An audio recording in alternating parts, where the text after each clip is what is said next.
अच्छा, एक दो सॉल्ट्स के ना वैसे ही फॉर्मूला अभी ना जल्दी से बता दो कि लेट्स से यू गॉट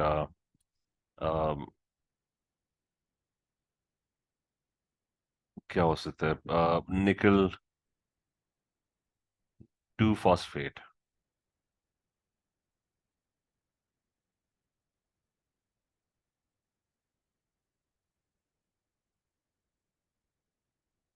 वैसे इसका क्या नाम होगा, वैसे फॉर्मूला क्या होगा इसका?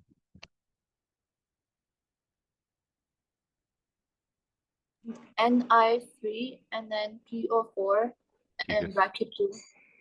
Na3 N N P O four bracket wise, ठीक है। ठीक है, बिल्कुल परफेक्ट। अच्छा, so just be aware of ides, ठीक है। फॉर एग्जाम्पल अगर वो बीच में ना एकदम से they give you nickel and nickel to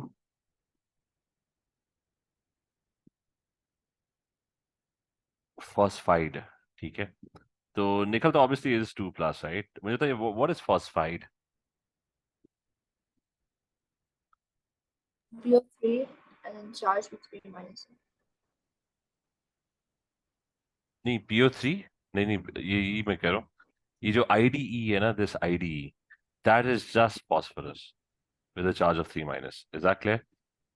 ये Yes, sir. याद रखना कि पॉलीएटॉमिक आयंस ना, दे ऑल एट्स और आइट, ठीक है। ये जो आईडीई है ना, वी डिस्कस्ड अर्लियर कि आईडीई जो है ना, that's just for the negative ion, nitride, ठीक है। That that is just an three minus, bromide, oxide, chloride, ठीक है। तो फॉस्फाइड आईडीई जो होगा ना, that will just be P, that will just be P, ठीक है। ये क्लियर है? तो वो, Yes, sir. तो इसका बस ख्याल रखना, ठीक है। Just don't confuse ates and ites with ides, ठीक है। So this is just nickel 3 and P2. So okay, let's go back to this. Okay, last time we were discussing acids and bases, and I told you कि उसकी definition ये कि acid is a proton donor. That's it. That's the definition. ठीक है, base is a proton acceptor. उसके मतलब remember there are actually three definitions of acids and bases. ठीक है। मैं तीनों वैसे explain कर देता हूँ, थोड़ा डिटेल में explain कर देता हूँ इस दफा। The three broad definitions. The one that CAE prefers is the Prosted Lowry acid base। वो ये है कि acid is a proton,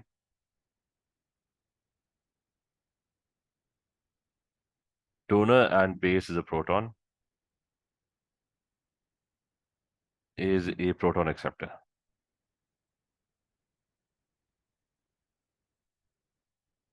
अच्छा, उसके बाद ना there two more definitions। वो मैं नाम मुझे एग्जैक्टली, आर्हेनियस acid base, इधर ही देखते हैं, बोर्ड पे लिखने की जरूरत नहीं है। अच्छा, आर्हेनियस acid base थ्योरी जो है, दिस वन।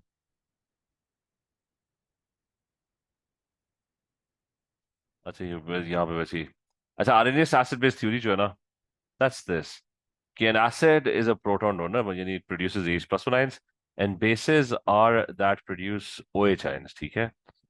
तो ये थोड़ी सी डिफरेंट है उससे। तो वहां पे बस प्रोटॉन डोनर प्रोटॉन एक्सेप्टर है, यहाँ पे it's this produces acid produces H plus one while the base produces OH ions।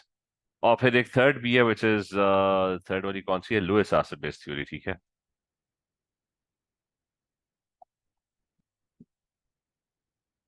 तो वो थोड़ी डिफरेंट होती है, उसमें होता है कि N acid is a lone pair acceptor, यहाँ पे लिखा भी N acid is a compound unsaid pair of electrons, ठीक है।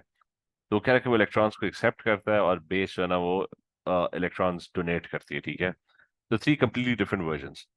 Now so we will just stick to this one जो कैम्ब्रिज रेकमेंडेड है, ठीक है। This is the more broader one, ठीक है। प्रोटॉन और प्रोटॉन एक्सेप्टर, ये जो इमेज बना हुआ है ना, that is this thing, Bronsted Lowry acid base theory, ठीक है। Acid produces H plus one और बेस जो है ना वो H plus one खत्म कर देता है, ठीक है। तो इसकी बस मैंने इंपॉर्टेंस बतानी थी कि why is acid basis and pH so important in chemistry. तो उसकी रीजन ये है कि वाटर इज वेरी इंपॉर्टेंट, ठीक है। ये मैंने कल क्या डिस्कस किया था, आई थिंक आयशा, मैंने वाटर का बताया था। Yes, sir. Done. हाँ, मैं बताया था वाटर इज एवरीवेयर, ठीक है. सो pretty much all chemical reactions are happening in water, ठीक है, on planet Earth.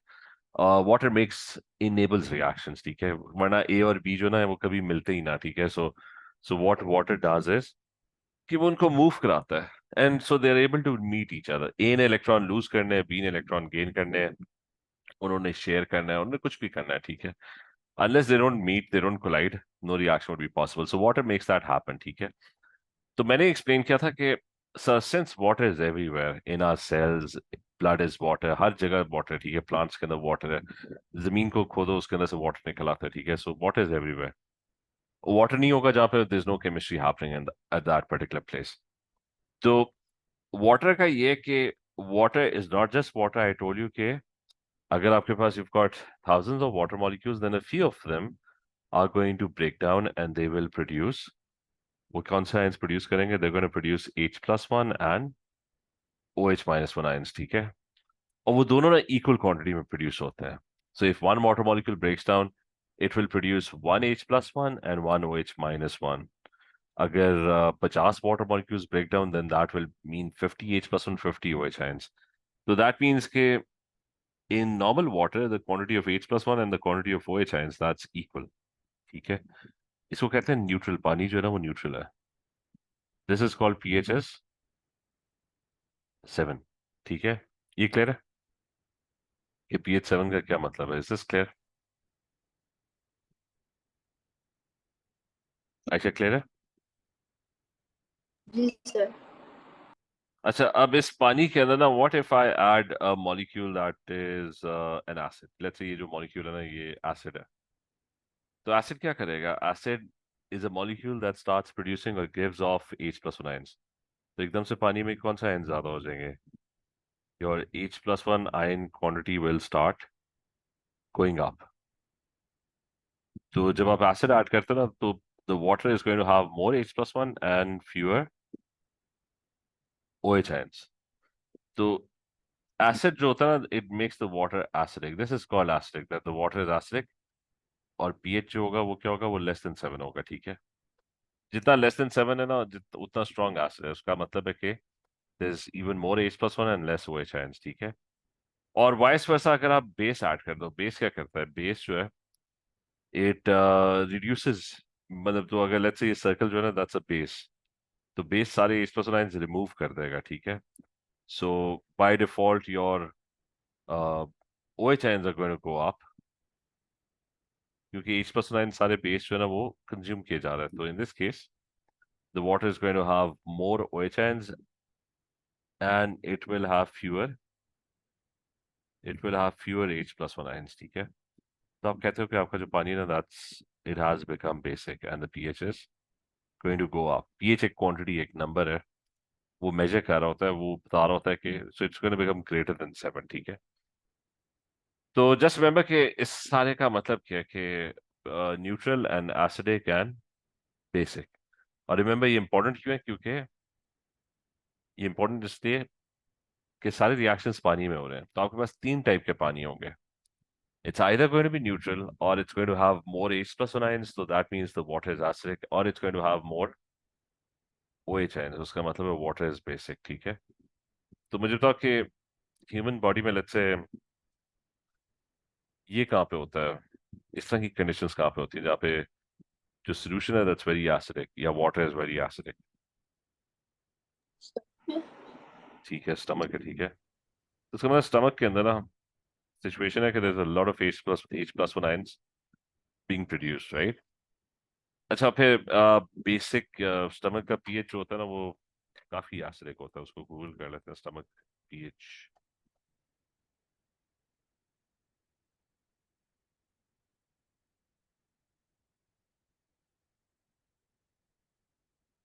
ये लिखा है, हाँ, ये लिखा है 1.5 to 3.5, ठीक है. So that's kind of very very acidic, ठीक है.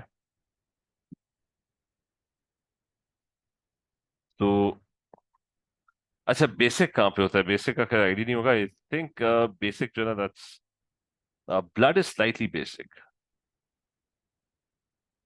इतनी स्ट्रांगली बेसिक तो मेरे ख्याल से is very slightly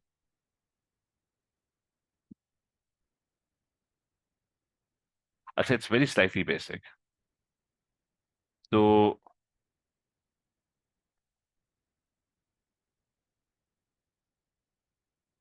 हाँ ये देख लो 7 से थोड़ा सा ज्यादा मतलब थोड़ा सा मतलब थोड़े से OH आयन ज्यादा है और H+1 आयन्स जो है वो ब्लड में थोड़े से कम है ठीक है तो वेरी स्लाइटली बेसिक तो इधर लिख भी लेते हैं just as an example so this would be मेरे ख्याल से 1.5 से 3.5 का था pH 2 कर देते हैं दिस इज अराउंड pH 7.4 कह रहा था मेरे ख्याल से तो वेरी स्लाइटली बेसिक अच्छा इसका फर्क क्या पड़ता है फर्क ये पड़ता है रिएक्शंस जो है ना क्योंकि वाटर के अंदर दे वेरी मतलब वो वाटर के बारे में दे वेरी सिलेक्टिव क्योंकि सर्टेन रिएक्शंस ठीक है सम रिएक्शंस अब दुनिया में इतने रिएक्शंस हो रहे हैं ह्यूमन बॉडी में ना इतने ज्यादा रिएक्शंस हो रहे हैं ना enzymes are constantly digesting food in the stomach ठीक है आपके ब्लड में there's thousands billions of reactions happening so some reactions prefer or need H+1 ions तो वो H+1 ions के ऊपर डिपेंडेंट होते हैं मोर दे नीड मोर H+1 उन्हें नहीं मिलेगा तो रिएक्शन नहीं होंगे ठीक है so they are going to prefer acidic conditions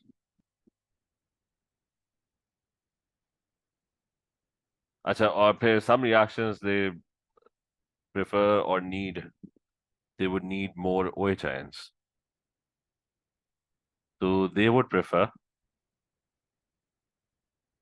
basic conditions तो हर रिएक्शन की ना अपनी एक रिक्वायरमेंट है ठीक है कुछ को बहुत ही ज्यादा H+1 चाहिए so they gonna prefer very acidic conditions कुछ को बस थोड़े से H+1 चाहिए ज्यादा ठीक है so they would prefer like weakly acidic conditions some would prefer a lot of OH ions ठीक है तो every reaction has its particular preference आपके स्टमक में जो एंजाइम्स है ना शायद वो काम ही नहीं करते जब तक उनको उनको H+1 ions उनको ना दिया जाए ठीक है सो they're not going to work if that does not happen तो अगर आपके स्टमक में H+ ions नहीं होंगे ना तो may be your digestion reactions your enzymes all of them will stop working ठीक है तो क्योंकि ऑल ऑफ दीज दुनिया में जितने भी रिएक्शंस हैं ऑल हैपनिंग इन वाटर तो all these things are very pH specific ठीक है तो इसलिए पीएच बहुत इंपॉर्टेंट है कि वाटर जो है ना वो किस टाइप का है तो ये आइडिया क्लियर है कि इसकी इंपॉर्टेंस क्या है पीएच की इज दिस क्लियर Yes.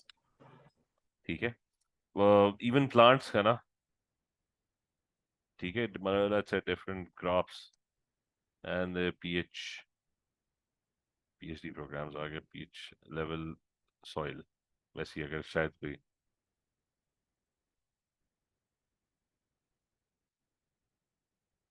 अभी देखो सॉइल प्लांट्स की जो ये फॉर एग्जांपल एक ग्राफ था अभी खुला था तरीका चला गया हाँ अब इवन क्रॉप्स जो है ना वो राइस शुगर केन वगैरह ठीक है तो उनके जो बेस्ट पीएच है some of them are preferring basic condition some of them are preferring acidic conditions तो आप फिर तो हर जगह पे मैटर कर रहा होता है पीएच ठीक है आपका जब ब्लड टेस्ट भी होता है ना वो पीएच देख रहा होता है स्टमक में अगर कोई इशू होता है सबसे पहले पीएच का मसला होता है शायद पीएच गलत है इसलिए reactions are not happening as this should be ठीक है तो अगर आपके पास एक फील्ड है जिसके अंदर जिसका पीएच 6.88 है तो फिर आप शुगर केन ग्रो करोगे because if you grow rice तो उसको तो प्योर पीएच चाहिए ना so the point is this बहुत सारे chemical decisions are being made on pH levels ठीक है अच्छा थोड़ा सा क्यों हमारे पास टाइम है तो मैं पीएच का बता भी देता हूँ वैसे एक तो वो थोड़ा सा उसका बैकग्राउंड बता देता हूँ और no one is going to ask you कि आपको बस ये अंडरस्टैंडिंग होनी चाहिए व्हाट इज पीएच तो ये तो पता है कि 7 जो है वो मिडिल में है इस साइड पे नॉर्मली 14 होता है उस साइड पे नॉर्मली दैट्स 0 ठीक है दिस इज योर एसिडिक